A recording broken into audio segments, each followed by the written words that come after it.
Why was she so calm when the engines trembled? Somewhere above the Atlantic, a 17-year-old girl slept against a cold airplane window, unaware that her name would soon echo through NATO command centers.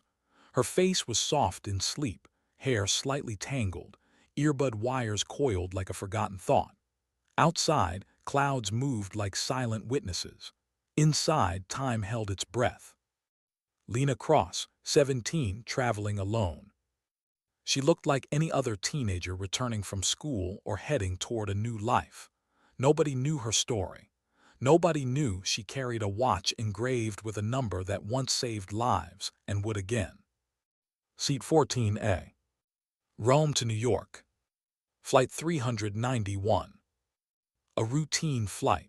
Ordinary people living out ordinary hours. The kind of flight nobody remembers unless something extraordinary happens.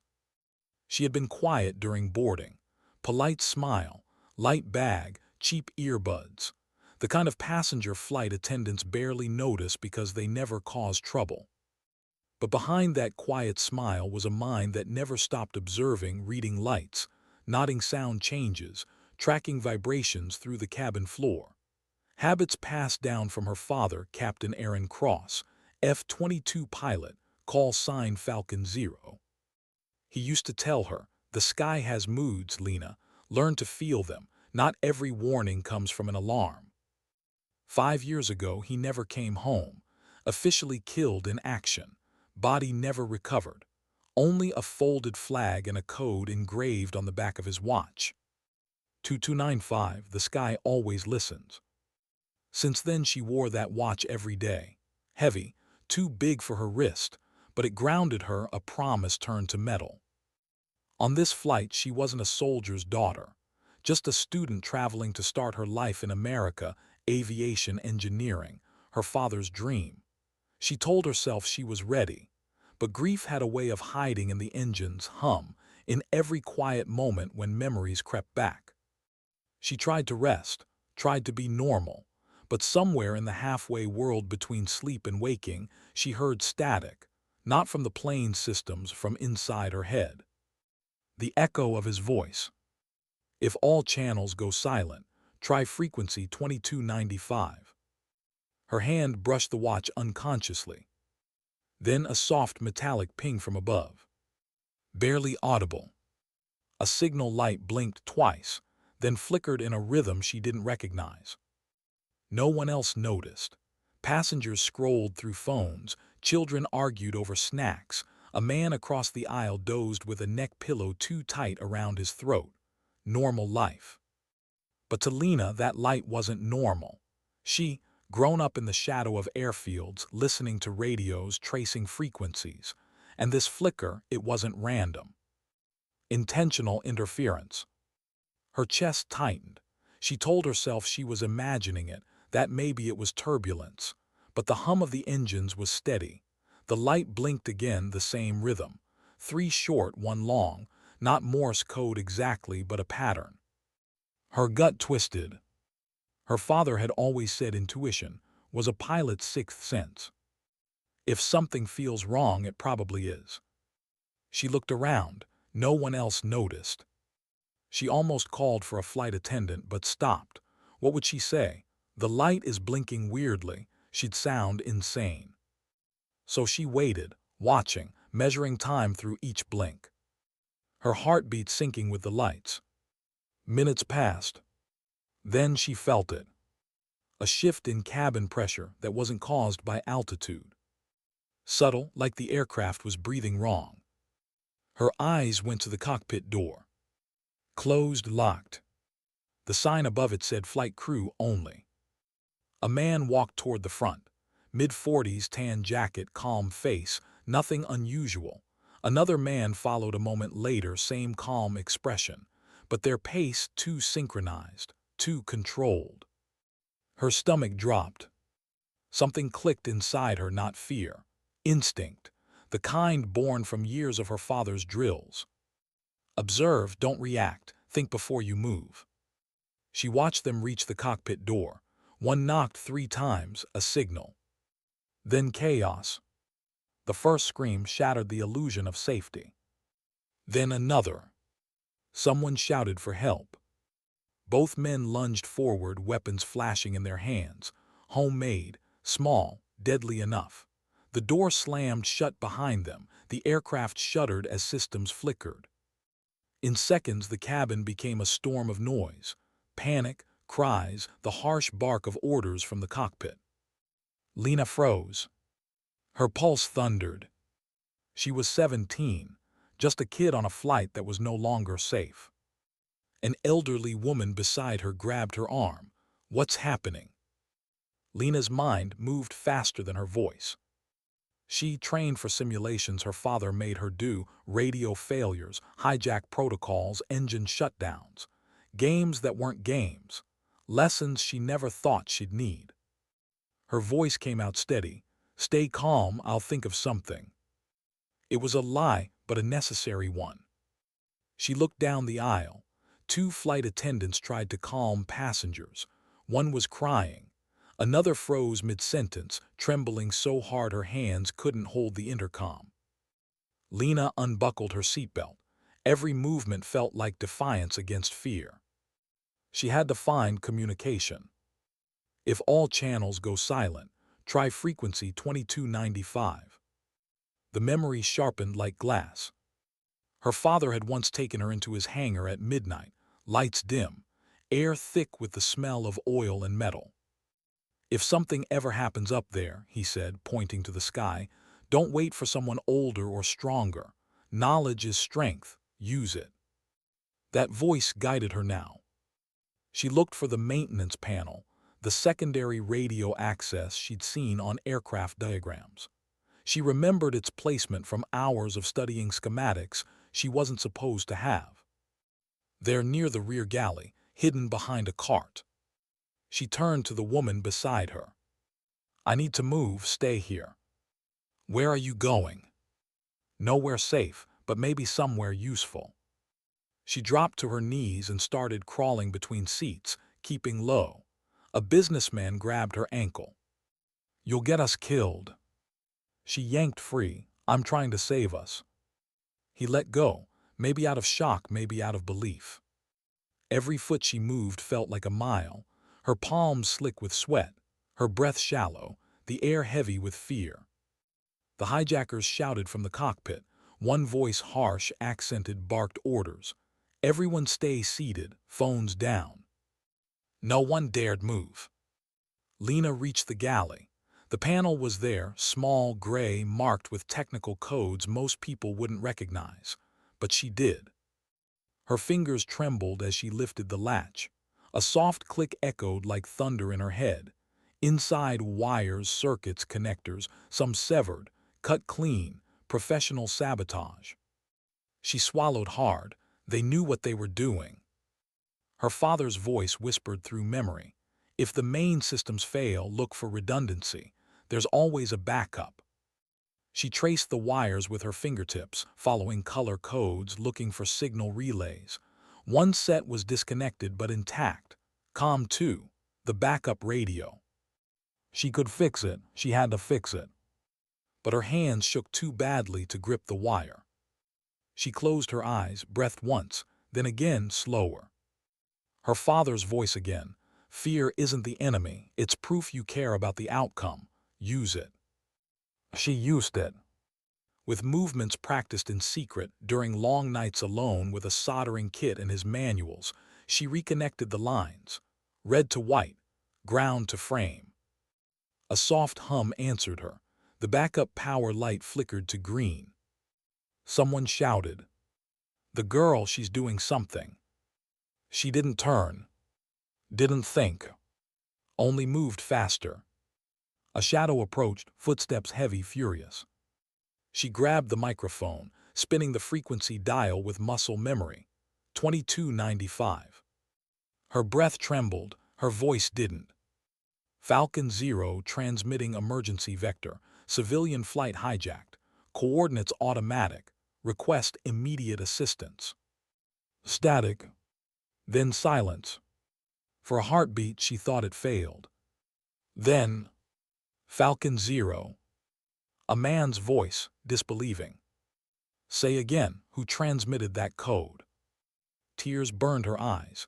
This is Falcon Zero's daughter. Silence again. 3 seconds long. 3 years deep.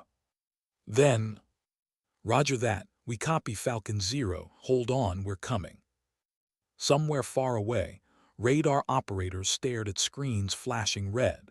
An authentication code no one had seen in 5 years had just come alive again. In a NATO command room in Germany, Colonel James Davis froze. He'd flown beside Aaron Cross, watched him die, or thought he did. Now his old call sign pulsed across his monitors like a ghost. Get me 2 F-22s in the air, now. The room exploded into movement. Sirens, radios, scramble orders. But Lena couldn't see any of that. She was still crouched by the panel, a hijacker's shadow looming over her. He grabbed her hair, yanking her upright. What did you do? She looked at him, terrified but calm. I called the sky. His eyes widened. What? My father taught me that. Outside, through the tiny window, 2 distant silver shapes glinted in sunlight, moving fast. The sky had answered. Lena didn't see them yet. She only felt it, a weight lifting from her chest. The faintest echo of his voice carried by memory and faith. The sky always listens. He didn't believe what he was hearing. Colonel James Davis stared at the radar display glowing in the dim NATO command room. The code, Falcon Zero, pulsed in bright amber letters, a ghost resurrected. He remembered the day that code was deactivated, the quiet ceremony, the folded flag handed to a 12-year-old girl who didn't cry. She'd only stood there, eyes dry, watching the sky through the hangar doors like she expected her father to fly back in. And now, 5 years later, his call sign had returned, from 35,000 feet over the Atlantic. Authenticate signal origin, Davis ordered, voice sharp, controlled, but shaking inside. Origin confirmed, sir. Civilian Flight 391, Rome to New York, coordinates locked, voice transmission attached. Play it. The room filled with static, then a young girl's voice, steady. Falcon Zero transmitting emergency vector, civilian flight hijacked. Request immediate assistance. That voice, soft, trembling, yet brave, cut through every man in the room. Davis whispered to himself, Aaron, you crazy bastard, you really did teach her everything. He slammed his palm against the console.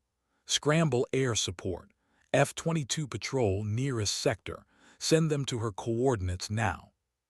Outside, in a hangar along the North Atlantic defense perimeter, 2 F-22 Raptors came alive. Engines ignited, metal shuddered, and within seconds they were airborne, twin arrows cutting through cold blue sky. Eagle Lead, call sign Major Reeves, checked his comms. Command, this is Eagle Lead. We read Falcon Zero transmission. Please confirm contact. NATO Command replied instantly. Confirmed. Signal verified. The voice belongs to Aaron Cross's daughter. Silence hung in the cockpit for a breath. Reeves knew that name. Everyone did. Cross was the pilot who'd broken orders to save civilians during a failed strike. The man who'd disappeared under fire, taking a hit so his wingmen could escape. Reeves had been one of them. He took a sharp breath. Copy that command. If it's her, we're not losing her. The Raptors accelerated, afterburners streaking the sky. Inside Flight 391, chaos still ruled. The hijacker who'd grabbed Lena dragged her down the aisle, his voice filled with fury. You think you can stop us? Her scalp burned from his grip, but her gaze stayed fixed on the window, the faint silhouettes of 2 aircraft approaching. She whispered almost to herself, no, but they can. The man shook her. What did you say? Before he could react, a flicker of sunlight flashed across the cabin, the reflection of wings banking in formation. Passengers gasped. Some cried in relief. Others didn't understand what it meant yet. The hijackers shouted orders. scrambling, voices layered with panic and rage. "They've found us. Change altitude, change heading." In the cockpit, the leader barked commands to the terrified co-pilot. "Drop to 20,000, turn east, do it now." But the aircraft systems were already compromised, signals jammed, controls sluggish. Every movement fought resistance. Lena stumbled as turbulence hit, falling against the seat backs. The elderly woman she'd promised to protect reached out, grabbing her hand. "Are they coming?" Lena squeezed back. "They already have." Miles above and closing fast, the Raptors locked visual contact. "Command, we have Flight 391 in sight. Visual confirmation of erratic flight pattern. Cabin lights flickering. Possible control conflict," Reeves reported. "Rules of engagement remain hold fire," Command replied. "Your mission is escort and containment." "Copy, no weapons unless ordered." Reeves adjusted formation, his wingman sliding into position beside the commercial aircraft. He could see through the cabin windows, faces pressed to glass, fear and hope mixing like storms. And then he saw her. Seat 14A. Brown hair.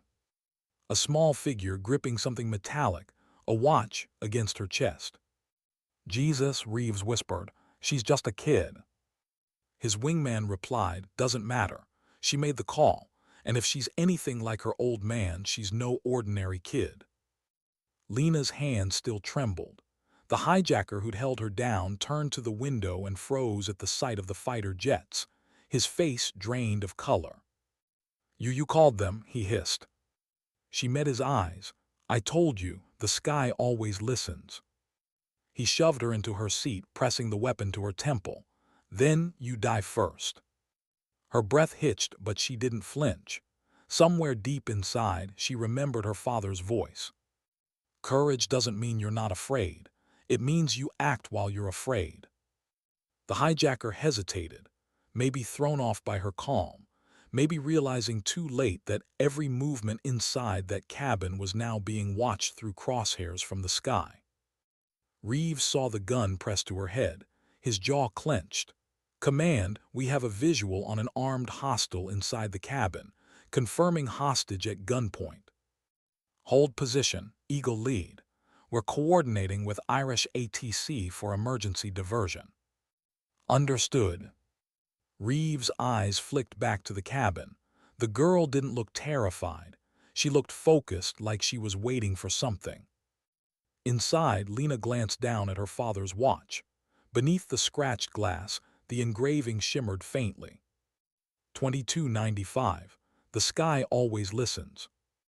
But it wasn't just a symbol. She remembered what he'd shown her one night, something hidden in plain sight.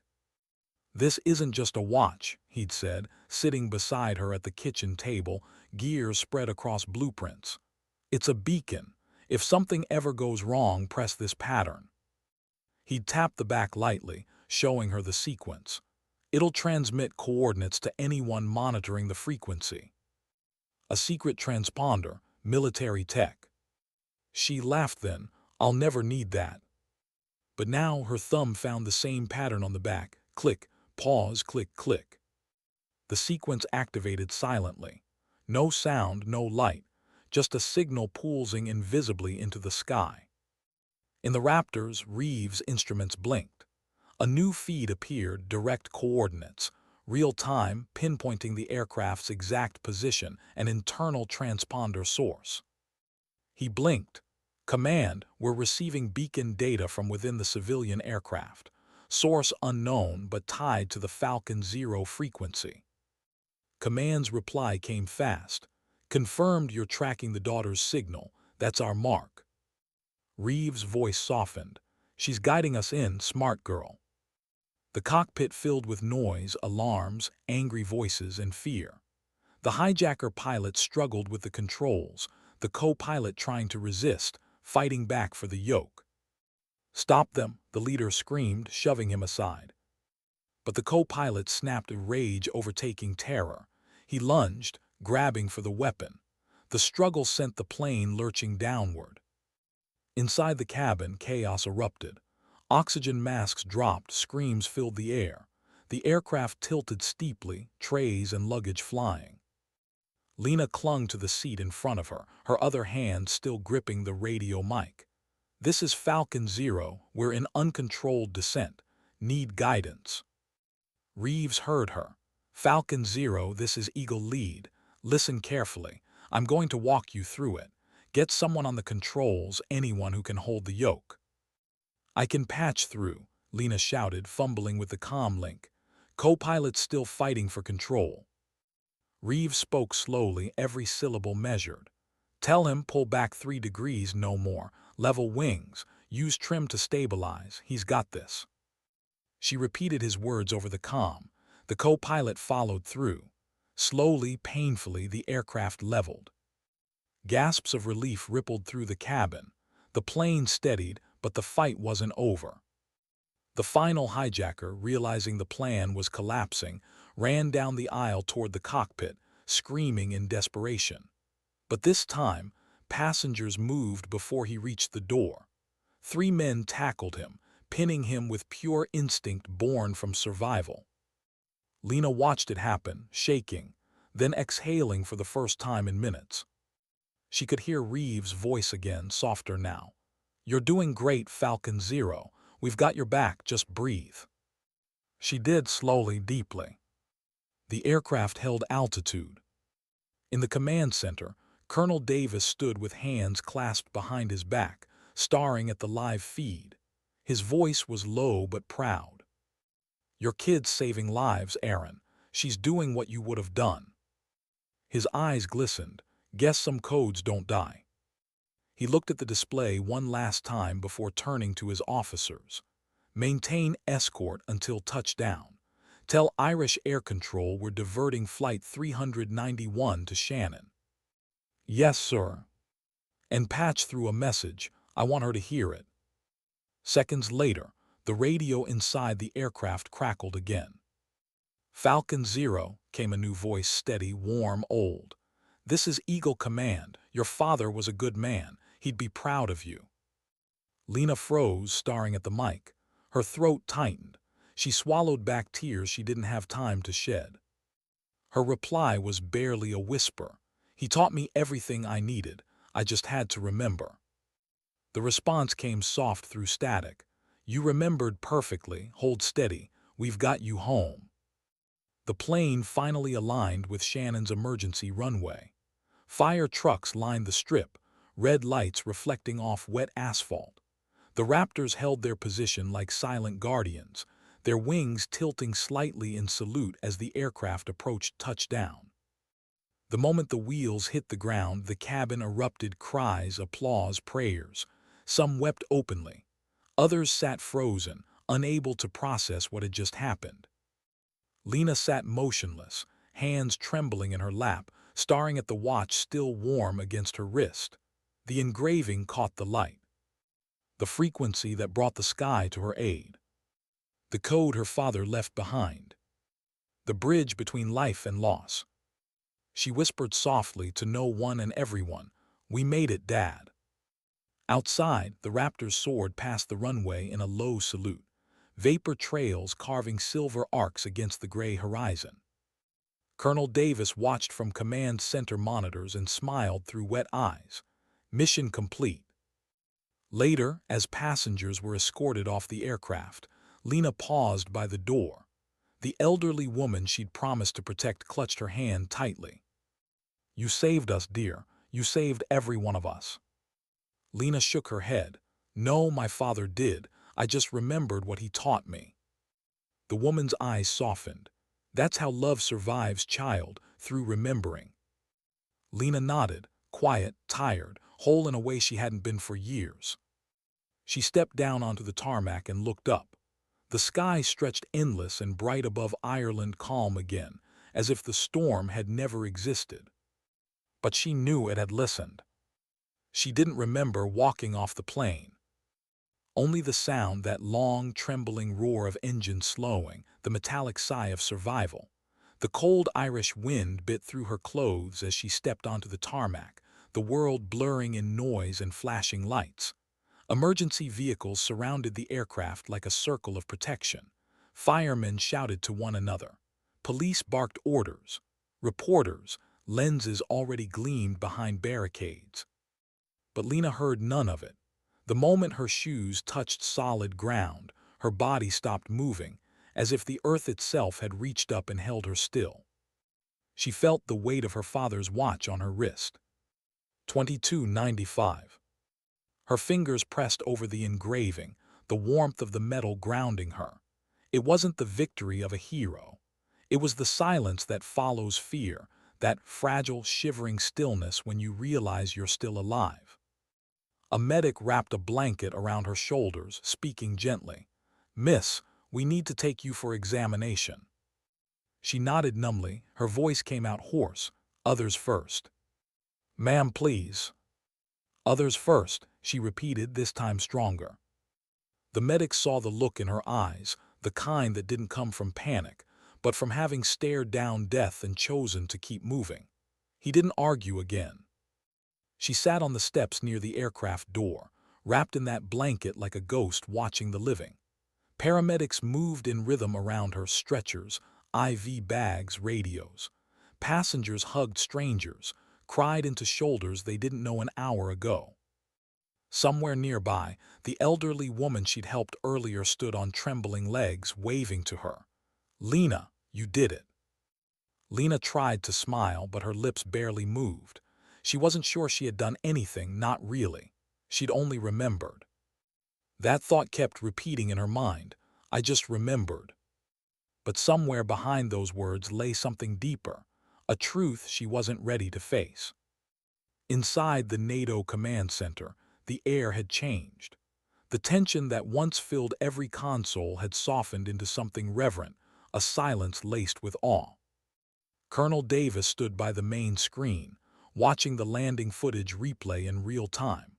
The aircraft gliding safely, flanked by F-22s, the call sign Falcon 0 still active. He'd seen hundreds of missions, hundreds of rescues, but this was something else. "Sir," an officer said quietly, "the girl's safe. Irish authorities confirm all passengers accounted for. 2 suspects detained, 1 injured. No fatalities." Davis exhaled slow, "Thank God." Another officer approached with a tablet. "Sir, flight data shows the distress call was routed through a decommissioned frequency. Military backup channel 2295. That line hasn't been used since Aaron Cross," Davis finished for him.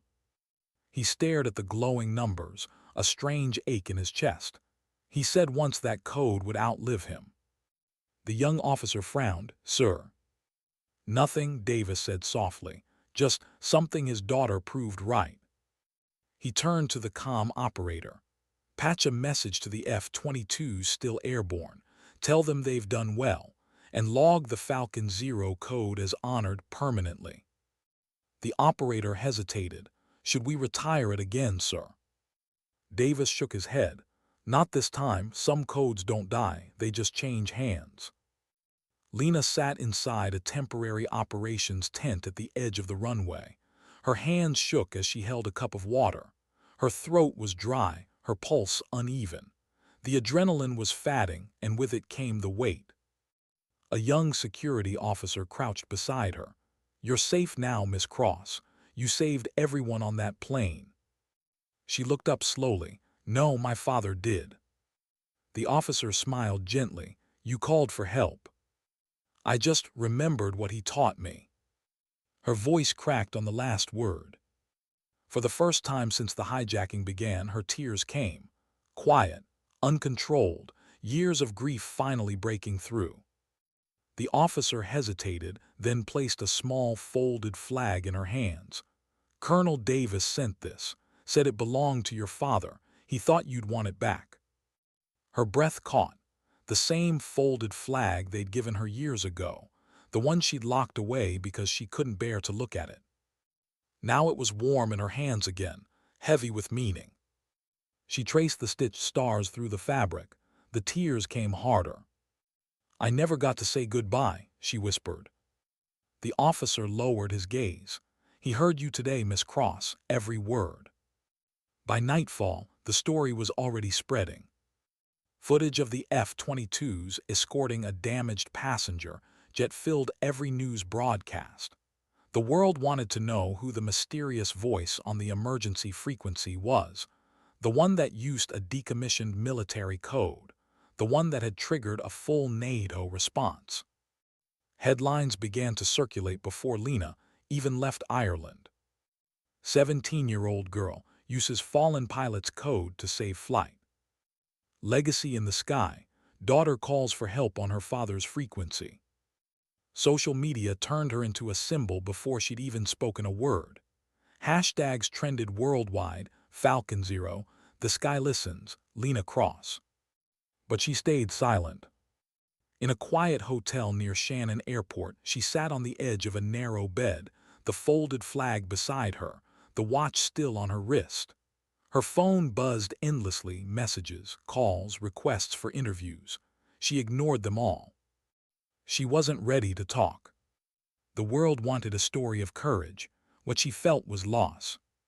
She could still hear the sound of the hijacker's weapon being cocked beside her head, the static of the radio when she'd called for help, the calm in her father's voice that had somehow lived inside her mind, even after death.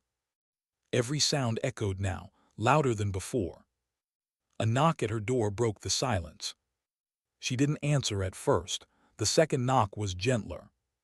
"Lena," a man's voice said, "it's Colonel Davis." She hesitated, then opened the door. He stood there in uniform, older than she remembered from the photos her father used to show her. His face was lined with years of command, but his eyes, those were kind, familiar. "Sir?" she asked softly. He smiled faintly.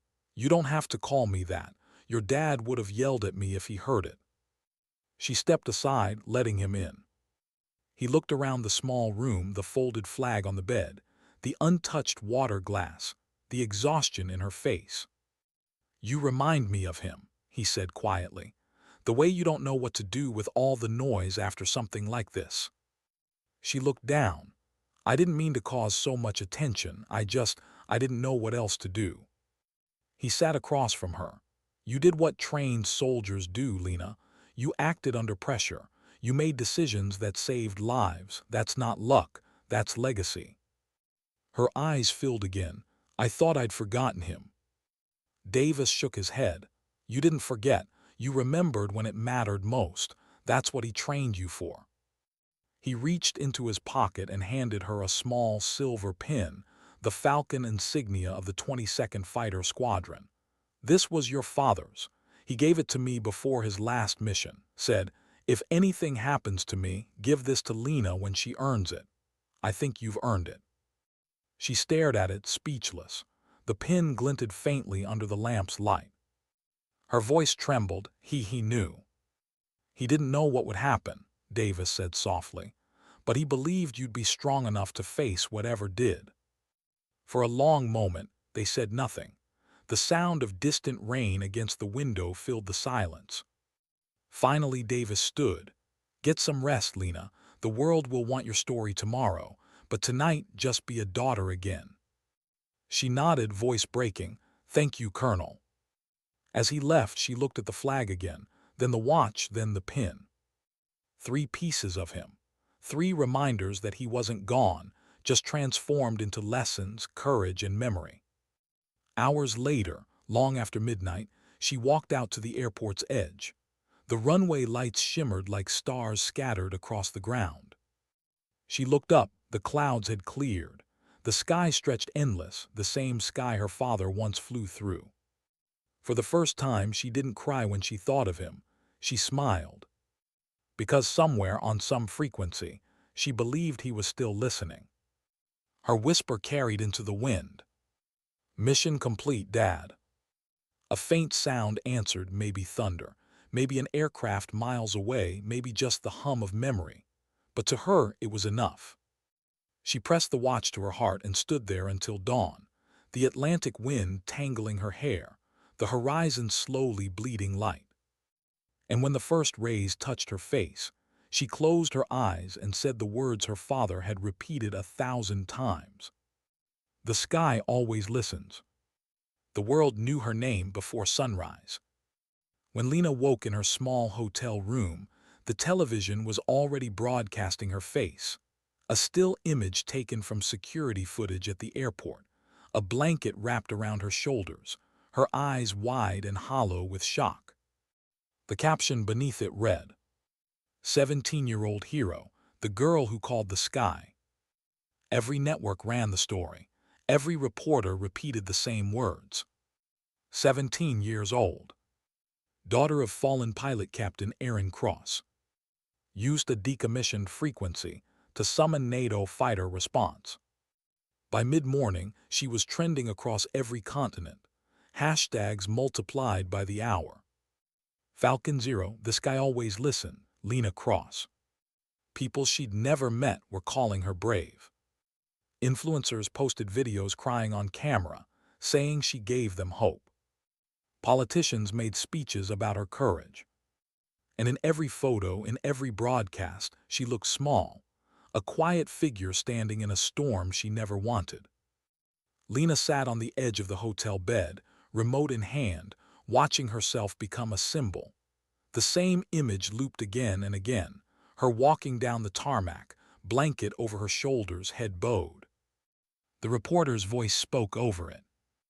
Experts say this incident marks the first time a civilian successfully reactivated a dormant military distress frequency.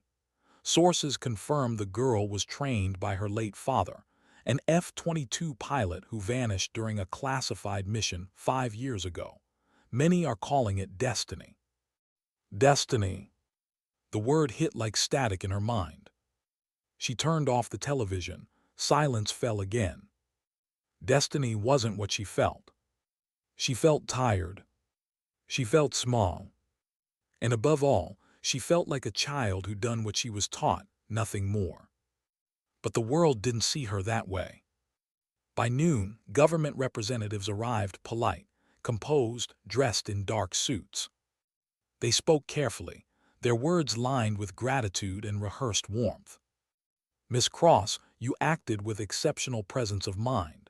NATO command wishes to commend your actions. She nodded quietly, staring at the documents they slid across the table. Letters of recognition, invitations to ceremonies, media releases. It all felt unreal. One woman, a public relations officer, leaned forward. You've become a symbol, Lena. People see strength in you. They need to hear from you, your words, your story. You could inspire millions. Lena stared at her. Inspire them to what? The woman smiled faintly. To believe in courage again. Lena's jaw tightened. Courage isn't a word, it's what you do when you have no choice. The woman hesitated, unsure how to respond. She wasn't used to 17-year-olds who spoke like that. Colonel Davis, standing quietly in the corner, finally intervened. She doesn't owe anyone a speech. Not yet. The woman frowned. With respect, sir. With respect, Davis interrupted, his tone firm but calm. She just lived through something most of us couldn't handle. Give her space before you turn her into a headline. The room went quiet. Lena looked at him, the first real relief she'd felt all day. That night she walked outside again. The airport had gone still. Only distant lights blinked along the horizon. The wind was cold, the kind of cold that carried memory. She thought about her father again. How he used to sit on their porch at night, tracing constellations for her. How he'd say, every star is a story, kiddo. The sky remembers what we forget. She wondered what story he'd want her to tell now. Because right now, she didn't want to tell any. She didn't want to be brave. She didn't want to be the girl who saved a flight. She just wanted to be the daughter of the man who'd once promised her that the sky always listened, and who had somehow kept that promise from beyond the grave. 3 days later, she was flown to Washington. A press conference. Government acknowledgement. An auditorium filled with cameras. Lena stood backstage, hands clenched around her father's pin. Her knees shook, but her face stayed calm, the same kind of calm that carried her through the hijacking. When they called her name, she walked to the podium. Hundreds of flashes erupted. For a moment she couldn't breathe. The air felt too heavy. Then she remembered something her father once said. When the world gets too loud, listen for the silence inside yourself. She found it. And then she spoke. I didn't save anyone, she began softly. My father did. He taught me what to do. I just remembered. A ripple passed through the audience, reporters lowering their cameras for a second, hearing the truth behind her voice. I wasn't brave, she continued. I was scared, but he used to say that courage isn't the absence of fear. It's what you do while you're afraid. I think maybe that's what we all forget. She paused, her throat tightened. He also told me that the best inheritance isn't medals or ranks, it's knowledge, because knowledge saves lives. A tear slid down her cheek, but she didn't wipe it away. The frequency I used, 2295, it wasn't magic. It was something he taught me years ago, something simple, something anyone could learn. I think that's what we should remember, that sometimes what saves the world isn't power, it's teaching. The room stayed silent for a long moment. Then came applause, not the loud, triumphant kind that politicians love, but something quieter, respectful, human. Later, when she walked off stage, Colonel Davis waited for her. You just changed how people think about courage, kid. Lena smiled faintly.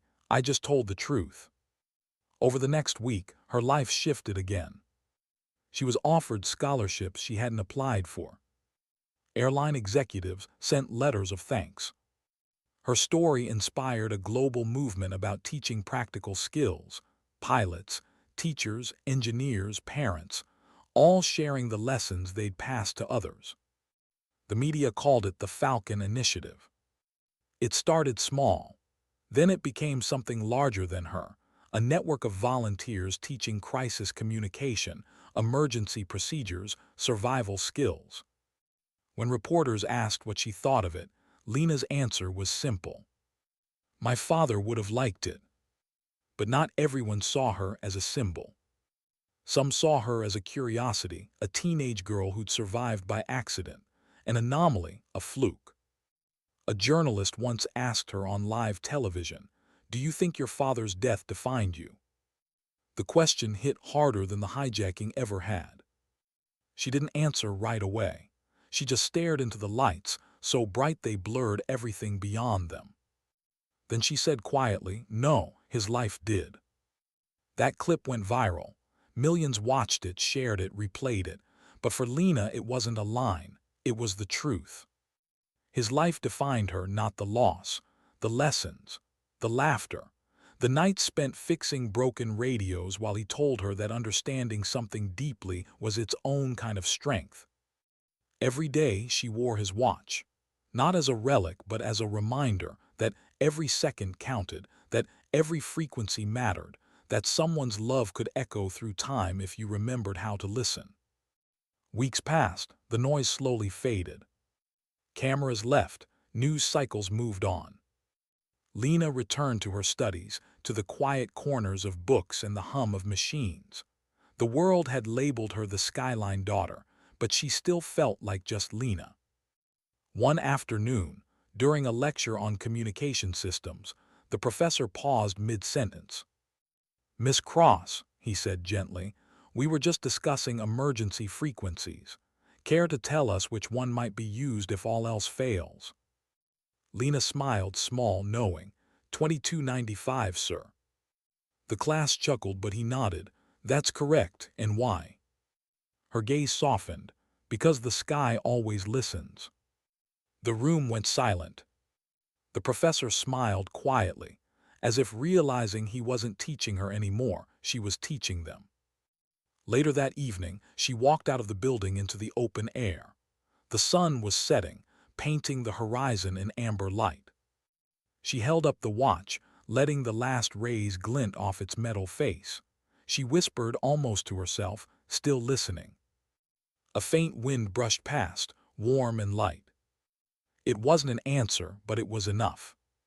She knew now that some connections never die, they just change frequency.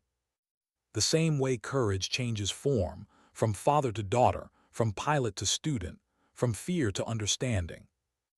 And as the last of the daylight faded, she realized something her father had been trying to teach her all along. Legacy isn't about being remembered. It's about passing forward what matters.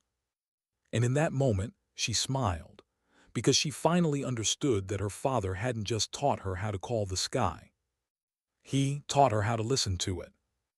The first time she stood inside an aircraft hangar again, her hands wouldn't stop shaking. The echo of metal, the faint smell of jet fuel, the distant hum of engines warming somewhere on the airfield, it all pressed against her chest like a ghost's embrace.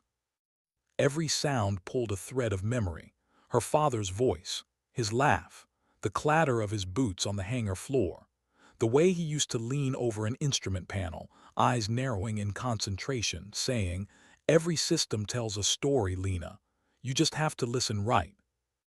Now, 5 years after losing him, and months after saving a flight with his code, she was back where those lessons were born.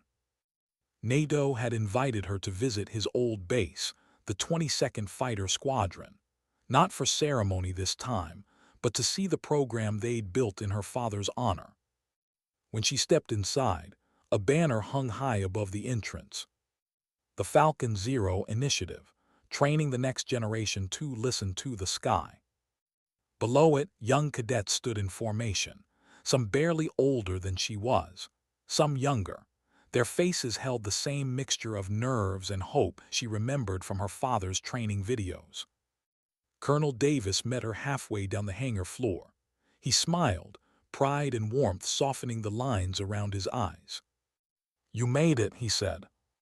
She nodded. "Didn't think I'd be back here." "Neither did I," he gestured to the students. "They've been waiting for you." She frowned. "For me?" He chuckled. "You're the reason this exists, kid. Every one of them signed up because they heard what you did on Flight 391, because you proved knowledge can save lives." Lena looked past him to the students, their uniforms crisp, their attention locked on her. She felt the weight of their stares, not pressure exactly, but expectation.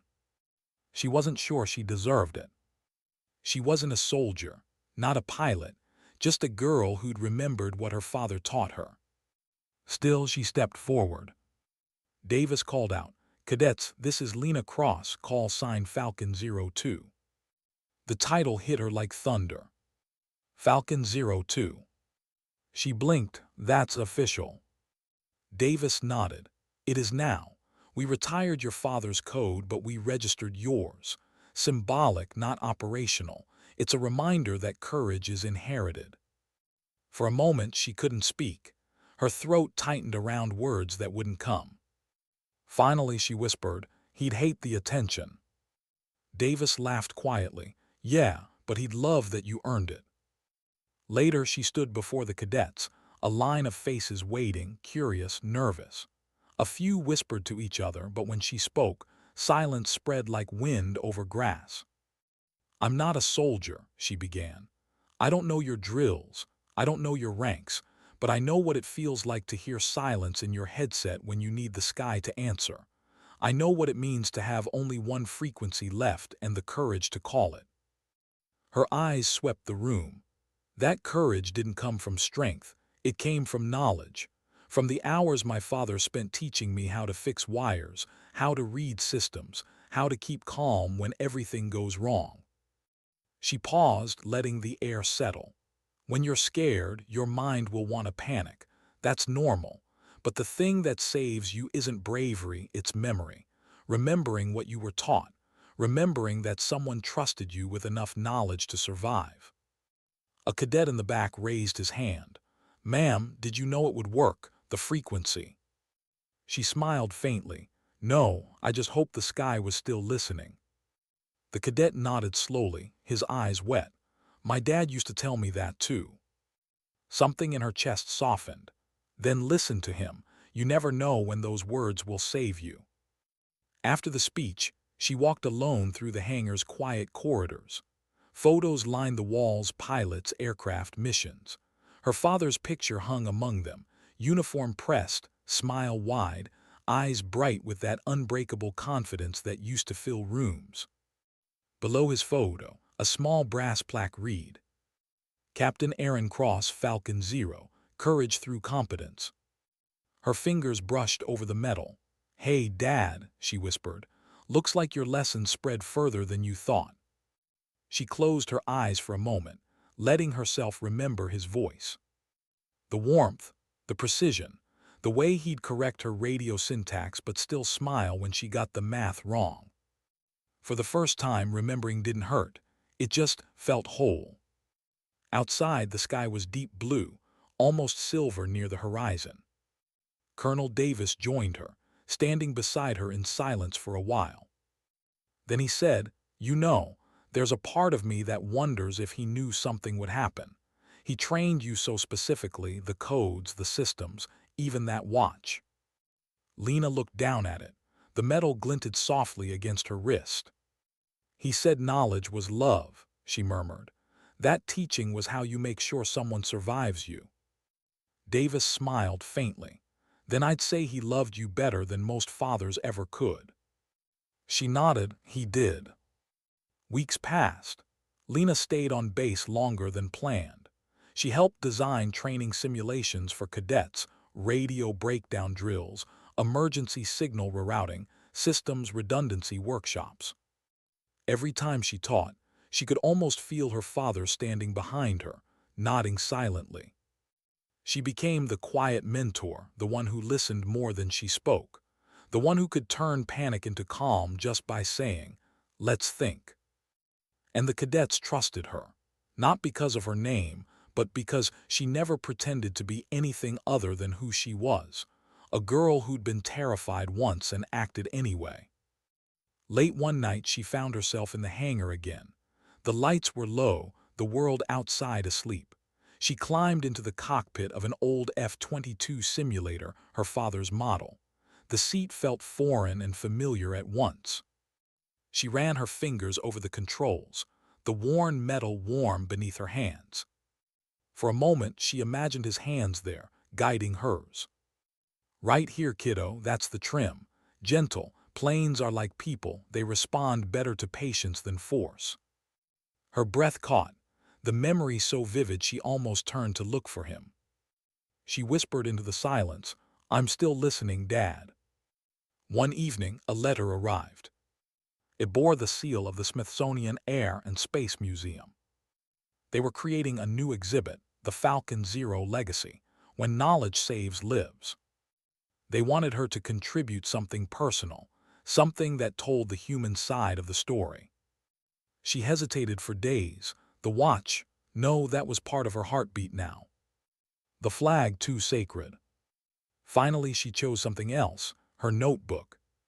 The same worn notebook she'd carried on Flight 391, filled with diagrams, codes, scribbled notes, and small reminders written in her father's voice. On the last page, she wrote one more line before sending it off. "Knowledge is the only inheritance that never depreciates." Months later, she visited the museum for the exhibit's opening. Her father's flight suit stood behind glass, his helmet beside it. And in the center, her notebook, open to the final page. People crowded the display, reading the inscription aloud, whispering. Some cried. Others just stood silently, hands on glass as if touching something sacred. She moved quietly among them, unnoticed, until she reached the front. There, a recording played, her father's voice, preserved from a training tape. "This frequency, 2295, is your lifeline when everything else fails. It bypasses normal channels. It's always listening, always." Hearing his voice again shattered her and rebuilt her in the same breath. She pressed her hand to the glass, tears slipping freely now. A little girl nearby tugged her mother's sleeve. "Mommy, why is she crying?" The mother read the plaque, then smiled gently. "Because she's proud. That voice in the recording, it's someone she loved who taught her something important. The girl nodded thoughtfully, like when you teach me things. Exactly like that, her mother said. What we teach today might help someone tomorrow. Lena closed her eyes, tears still falling. That was the real legacy. Not medals, not monuments, but the transfer of knowledge from one soul to another, a chain of survival stronger than time. She turned away from the exhibit, heart full. Outside the museum, the sky stretched open and endless. It looked peaceful now, but she knew better. It wasn't silence. It was listening. She smiled faintly and whispered to the wind, "Still on frequency, Dad, always." And as if in answer, a plane crossed overhead, just a flash of silver wings catching sunlight, a reminder that even in stillness, motion never truly stops. Legacy moves forward, always. She never planned to become a teacher. But the world had decided otherwise. Months after the museum opened its exhibit, requests flooded in from universities, aviation schools, defense academies, all asking the same question: would she speak? At first she refused, quietly, politely. She didn't think of herself as a speaker. Words had always been her father's gift, not hers. But every refusal brought another letter, another email, another voice saying, "Your story changed how I see knowledge." It wasn't fame they were chasing, it was guidance. And somehow she couldn't ignore that. So she said yes once. A small auditorium in London, 200 students, nothing grand. She told herself it would be the only one. She didn't bring notes, didn't rehearse. When she walked onto the stage, the lights felt too bright, the room too large. She froze for a second, the hum of whispers all around her. Then she saw one thing that steadied her, a girl in the front row, no older than 16, wearing an old pilot jacket 2 sizes too big. She sat straight, eyes wide, waiting to listen.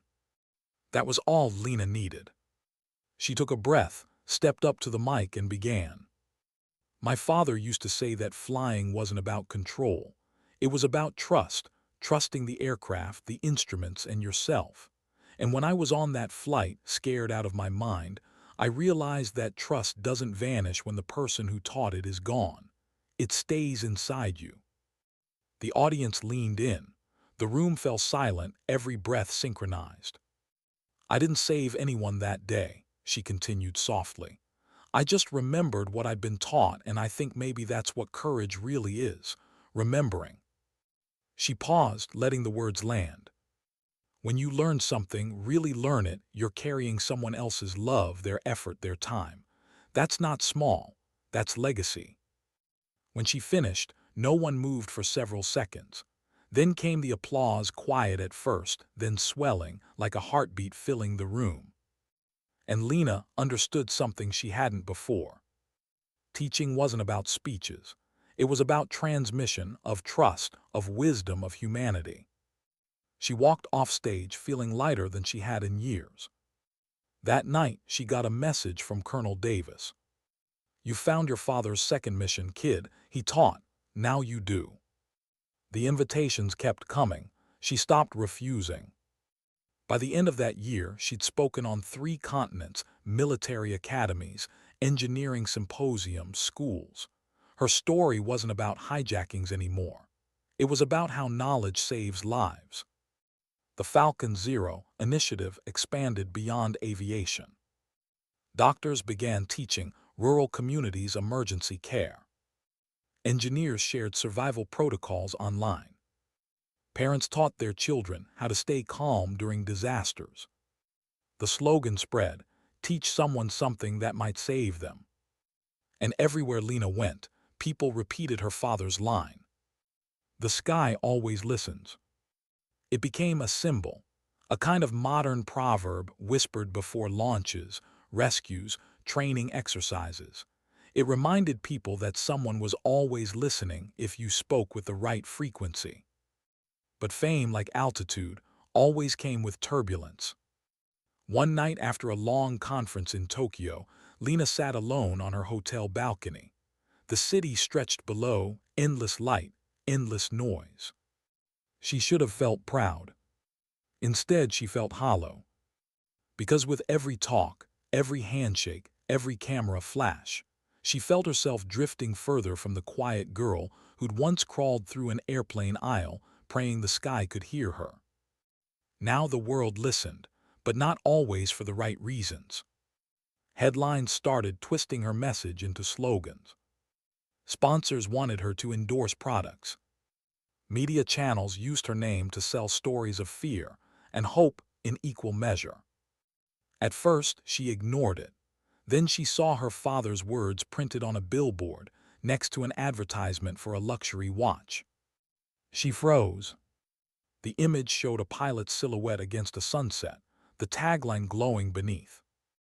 "The sky always listens, Falcon Series chronometers." Her stomach turned. The line wasn't supposed to sell anything. It was sacred. A message passed from a dying soldier to a little girl who needed faith more than air. And now it was marketing. She slammed the laptop shut and buried her face in her hands. "This isn't what you meant, Dad," she whispered. "This isn't what you taught me." Days later, she confronted the company through her lawyer.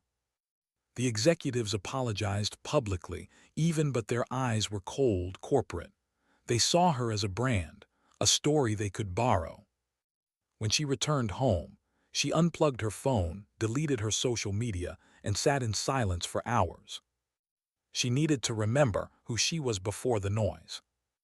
That night, she drove to the coast, the same coastline where her father used to take her when she was little, long before the war, before the loss. The sea wind howled. The sky above was black and endless. She sat on the hood of her car, staring at the stars, and whispered, "I miss when it was just us. Just your voice and the radio and the sound of the waves." The wind answered, low and distant, like the echo of static. "Still here, kiddo." For a heartbeat, she almost believed she heard him. Her eyes filled with tears, but this time they weren't from sadness. They were from clarity. She knew what she had to do. The next morning, Lena announced a new direction for the Falcon Zero initiative. No sponsorships, no branding, no profit. Only teaching. Volunteers, soldiers, engineers, parents, anyone who wanted to share what they knew. She spoke to a small group of journalists, only those she trusted, and said, "We're done turning courage into currency. This was never about fame. It's about responsibility. You don't inherit legacy, you protect it." That clip aired only once, but it spread like wildfire. People listened because it didn't sound like a statement. It sounded like truth. Months passed. She traveled again, not to stages but to small rooms, rural schools, local fire stations, airfields in forgotten corners of the world. She sat on floors with children, teaching them how radios worked. She spent nights in hangars with young cadets, helping them solder circuits, explaining signal bounce and emergency bands. She became less of a symbol and more of a presence, quiet, steady, real. And every time she taught someone something new, she felt a warmth inside her chest, like her father's approval. Because teaching wasn't about standing on a stage.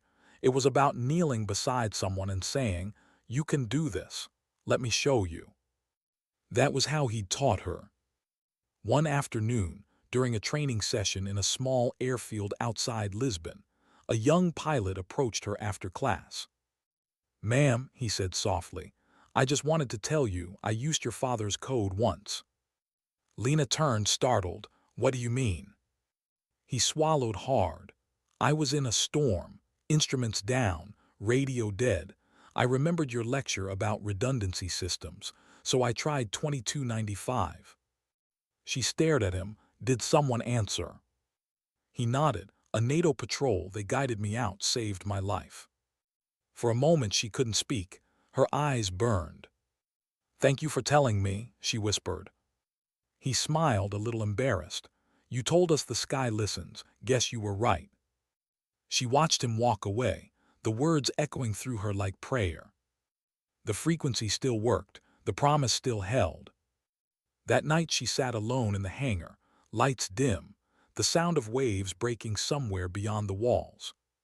She thought of her father again, his voice, his hands, the calm certainty that had anchored her whole life. She whispered into the quiet, "It still works, Dad. They're still listening." Somewhere a radio hummed faintly, just a whisper of static, like breath through old wires. And in that sound, she heard everything she needed. Faith, love, memory, continuation. Because legacy wasn't a statue, it wasn't applause. It was the invisible hand that steadies another when fear takes hold.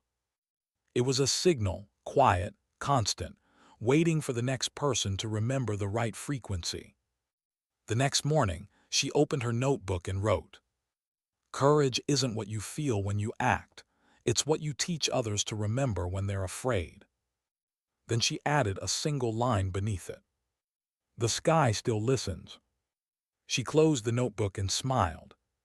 Somewhere above the clouds, she believed her father was smiling too. The sky was calm until it was.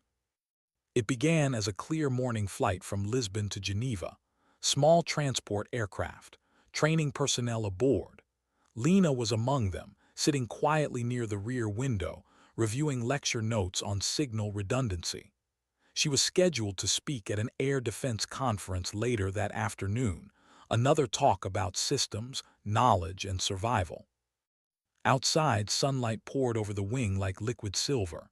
The air was smooth, unbroken, a perfect day to fly. Then came the shudder. Not violent, just a single sharp tremor.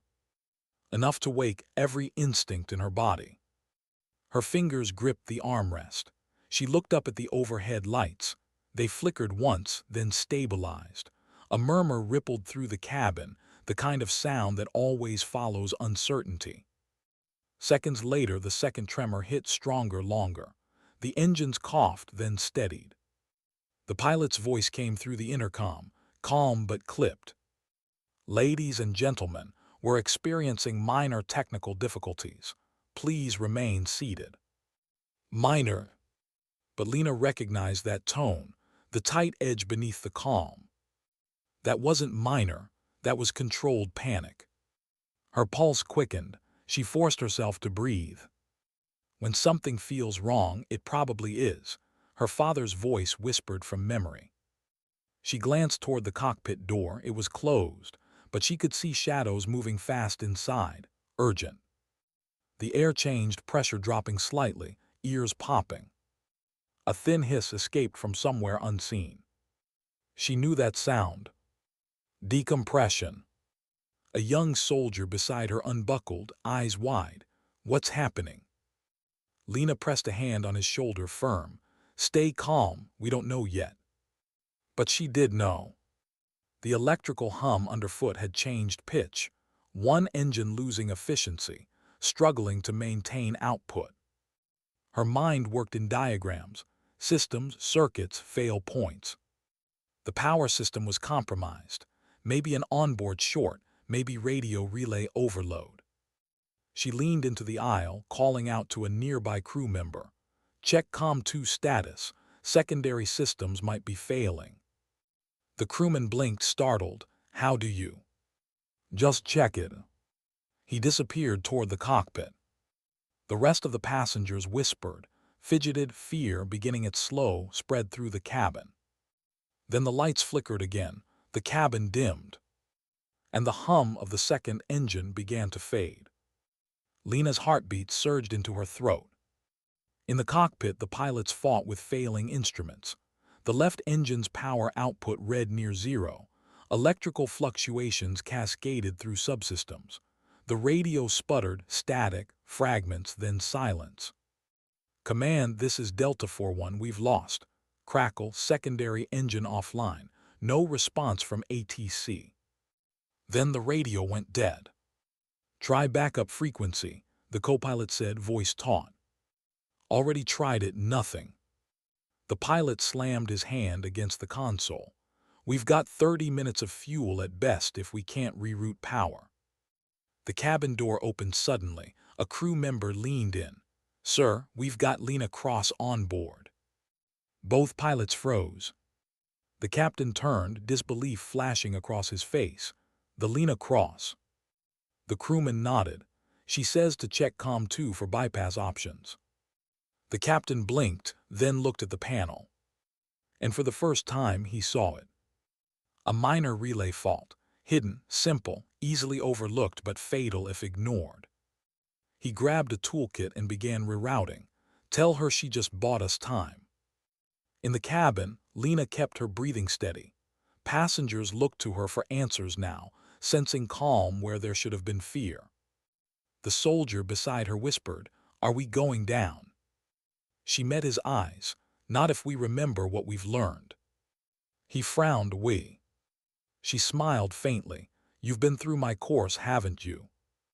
He blinked. "Falcon Zero training. Yeah, online. Radio failure recovery." "Then you know what to do." His throat bobbed. "You mean?"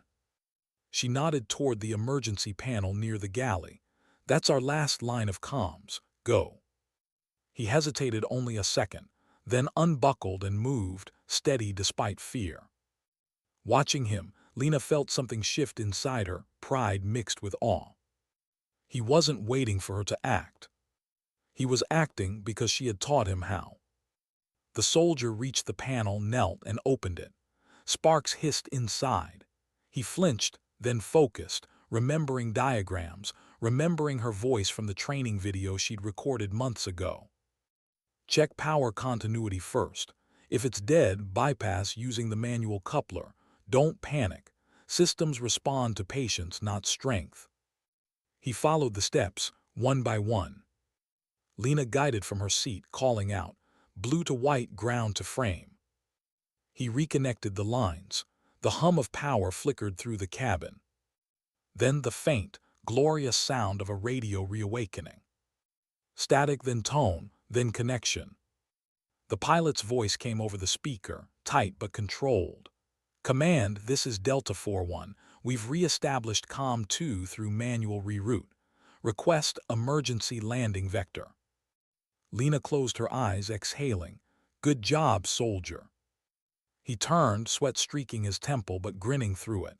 "Told you I paid attention." She smiled back. "You passed the real test."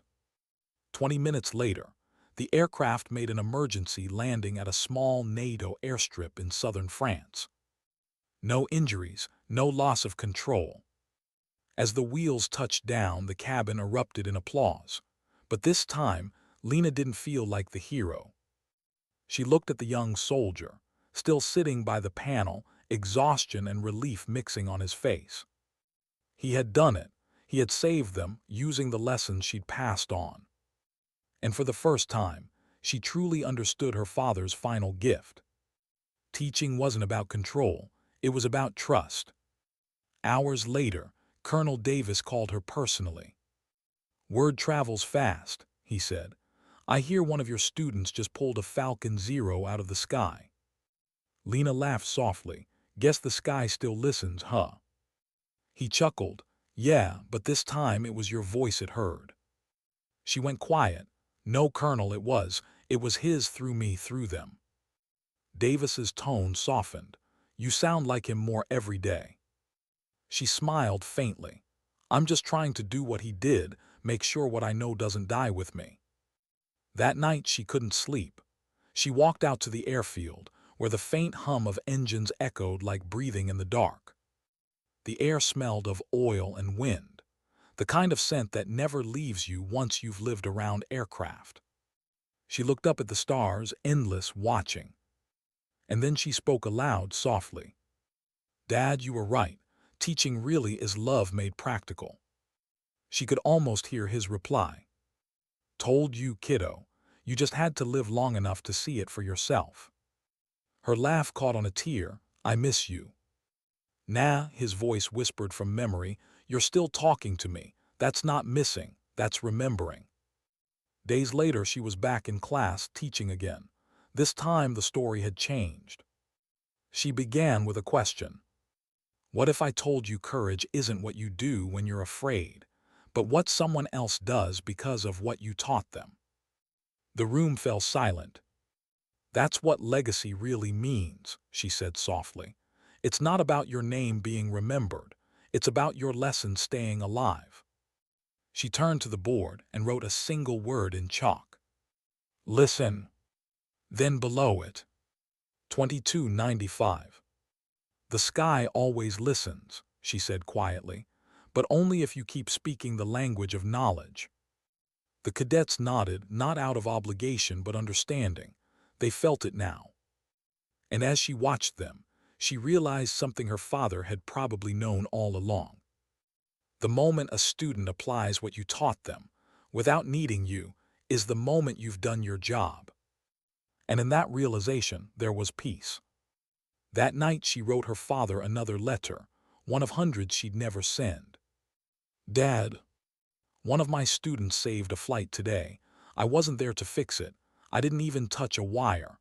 But everything they knew they learned because of you, because you taught me, and I taught them. That's how this works, isn't it? It's not about keeping control. It's about letting go, trusting that what you've shared will keep others alive. If love can move through lessons, then you're still here, still saving people, still teaching, through every one of us. Your code still works. And I'll keep transmitting for as long as I can. Falcon 02 out. She closed the notebook, pressing her father's pen between its pages.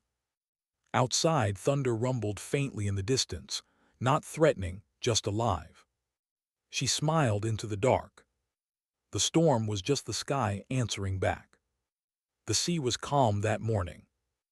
Mist rolled over the cliffs in pale ribbons, soft and slow, like the world itself was exhaling. Lena stood alone on the weathered edge, a duffel bag slung over her shoulder, boots pressed into the damp earth. Below her, waves broke against the rocks, the same coastline where her father used to bring her when she was a child. It had been 10 years since Flight 391. 10 years since the call sign No One Expected changed everything. She was 30 now, wiser, quieter, still listening. The Falcon Zero initiative had grown beyond anything she'd imagined.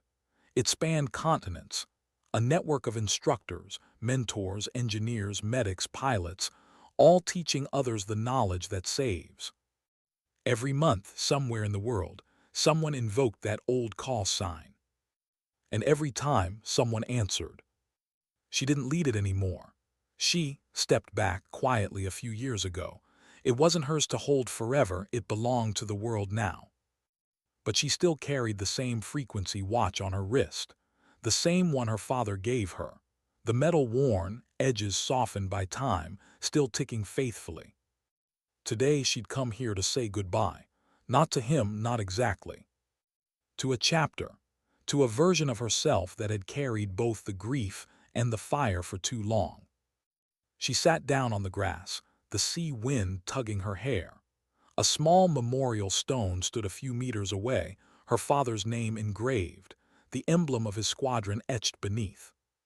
Captain Aaron Cross. Falcon Zero, courage through competence. She traced the letters with her fingertips. The stone was cold, but her heart was. I thought it would fade, she whispered. The sound of your voice, the way you said my name, the way the hangar smelled after you came home from a mission. Her eyes softened, but it didn't, it just changed frequency. She smiled faintly, tears threatening but kind. I think that's what love does. It doesn't die, it just transmits differently. The wind rustled through the grass like an answer. She sat there for a long time, watching the light shift over the water, until the sky turned from blue to gold. And that's when she heard it. A hum, faint at first, then stronger. An aircraft. She looked up, a formation of jets, 3 F-22s cutting across the horizon. Sunlight flashed off their wings. They passed directly overhead, silent for a heartbeat. Then one broke formation and dipped low, rolling once in salute before rejoining. Lena's breath caught. Falcon pattern, she whispered. Dad's pattern. Her chest tightened. They'd been doing that once a year, a memorial flyover for fallen aviators. But somehow, every time, one aircraft always broke formation exactly that way. And every time, no one could explain why. She smiled through her tears. "Show off," she murmured. Later that day, she returned to the airfield one last time, the same hangar where she'd first spoken to cadets years ago. The banner had changed now. Falcon Zero Academy, knowledge saves lives. The walls were lined with photographs, students she'd taught, missions they'd flown, lives saved because of what they'd learned. Her picture was there too, beside her father's. Below it, a quote she'd said once without meaning to leave it behind. "You don't inherit courage, you pass it on." She stood for a long moment, staring at those faces, her legacy, alive and moving forward. A young instructor noticed her and walked over. "Ma'am, Ms. Cross, I didn't think you'd come back. I just needed to see it one more time." He smiled shyly. "You should know, we still use your voice during the final drills." "My voice?" He nodded. "Your old training tapes, the line, 'The sky always listens.' It's the cue for the emergency frequency test." Lena laughed softly. "I didn't realize that stuck." "Oh, it's stuck," he said. "They say it before takeoff like a prayer." She smiled, warmth flooding her chest. "Then I guess it's still working." The instructor hesitated, then handed her a headset. "We're about to start a sim run if you'd like to listen in. Falcon teams doing their final exam." She took the headset, settled it over her ears. The familiar static crackled, then voices, young, focused, nervous. "Falcon lead, this is Falcon 2. Systems check nominal." "Copy that, Falcon 2. Comm integrity good." Then a pause and a faint laugh. "Falcon lead, remember what she said. The sky always listens." Lena's throat tightened. It wasn't just a phrase now. It was language. It was memory made immortal. She whispered under her breath, "Fly safe, kids." After the exercise, she walked out to the runway as the sun began to sink. The horizon burned orange and red, turning the aircraft into silhouettes. For a moment she thought about the night everything began, Flight 391. The chaos, the fear, the silence. She'd been 17 then, scared, small, certain she'd die. But that fear had forged something indestructible. Because survival, she realized, wasn't a single act. It was a chain, one that starts long before you and continues long after. Every lesson, every story, every signal. Passed down, answered, remembered. She looked up at the open sky and whispered, still listening. A distant rumble answered. She sat down on the edge of the runway, pulled out her old notebook, the one she'd used for years to record ideas, designs, reflections. Its pages were frayed, but the ink was steady. She turned to the last page and wrote, "When I was 17, I called into silence and the sky answered. Since then, I've learned that silence isn't empty. It's full of every lesson ever spoken by those who came before us. We're all transmitters sending forward what we've learned, hoping someone someday will tune in when they need it most." That's what legacy really is. A signal that never dies, only changes frequency. She set the pen down, closed the notebook, and sat quietly as the last light of day faded. In the distance, a single aircraft took off, its afterburner glowing briefly against the dusk. She watched it climb, the roar fading into memory. And she thought of her father's words, the ones that started everything. "This frequency, 2295, is always listening." She smiled. "Yeah, still is." When darkness finally settled, she stood, brushed the dust off her jeans, and walked toward her car. The airfield lights blinked softly in the distance, like stars brought down to earth. As she reached the gate, she looked back one last time. The runway stretched endlessly behind her, a strip of silver cutting through night. And for a moment, she imagined her father standing there again, boots in the dirt, arms crossed, proud smile. She whispered, "We did it, Dad." The wind carried her words away, gentle and sure. And in that stillness, she felt it, not heard, not seen, but felt, that same quiet assurance she'd known since the beginning. He was still there, somewhere between sound and silence. Still listening. Months later, a new cadet joined the academy, 17 years old, nervous, determined. She'd lost her father too, a rescue pilot gone during a storm. On her first day, her instructor handed her a headset and said, "Remember this frequency, 2295. It's tradition." The girl frowned. "What's special about it?" The instructor smiled. "It's a story about a girl who called for help on a silent frequency and the world answered." The girl tilted her head. "Did she survive?" The instructor nodded. "She did more than that. She taught us all how to listen." The girl smiled, fitting the headset on. "Then maybe the sky's still listening for me too." The instructor's voice softened. "It always is." And somewhere high above the clouds, across frequencies older than grief and newer than hope, a signal pulsed. Not loud, not urgent. Just steady. 2295 megahertz. Still alive, still transmitting. A quiet promise carried through time. That courage once taught never dies. And that sometimes the sky really does listen.